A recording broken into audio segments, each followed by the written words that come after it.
Well, the recent problems at Bonds that saw almost 2,000 workers retrenched has forced many of us to think about our own futures.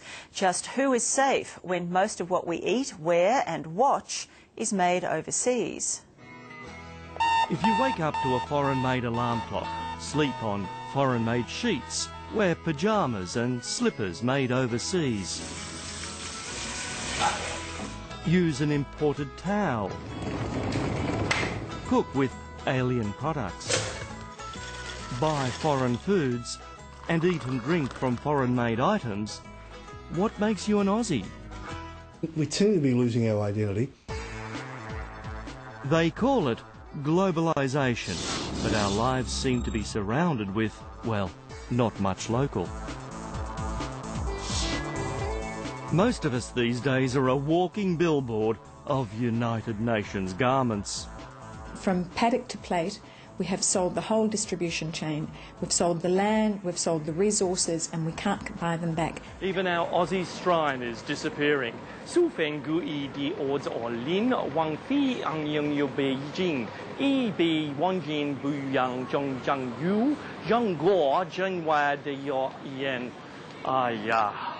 Whether we like it or not, I don't think we can stop it.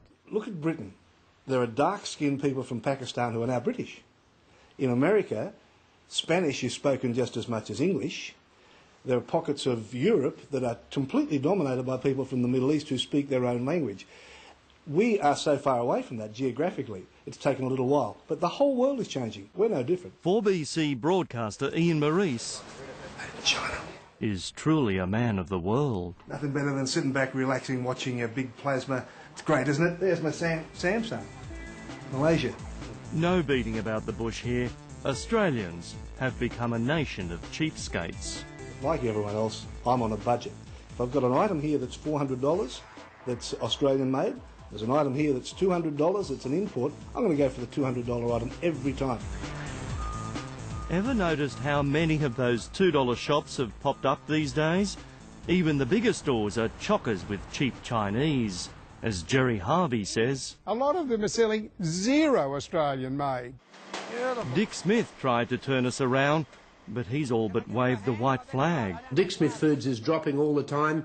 At one stage we're over $30 million a year in turnover. This year it'll be less than $10 million a year, because what tends to happen is most Aussies go off and buy the product which is marketed most or which is cheapest. And if you want to buy cheap, well then by all means go and buy the foreign imports, because oftentimes they'll be dumping in our marketplace.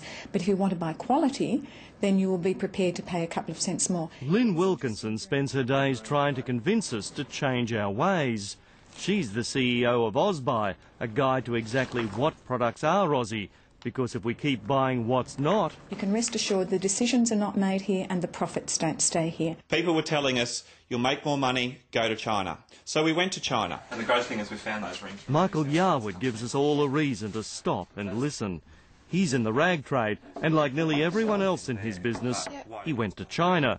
Sure, they could make his swimwear. You can pick it up and feel it. It's not the same material. You can look at the stitching. It's not done with the same finesse. You can look at the fitting and the cutting, and it's just not the same product. So he asked for his product to be made to Australian standards. Sure, they could do that too. And it was $2.50 per garment, Australian, more expensive to manufacture, and that's before we shipped it from China to Australia.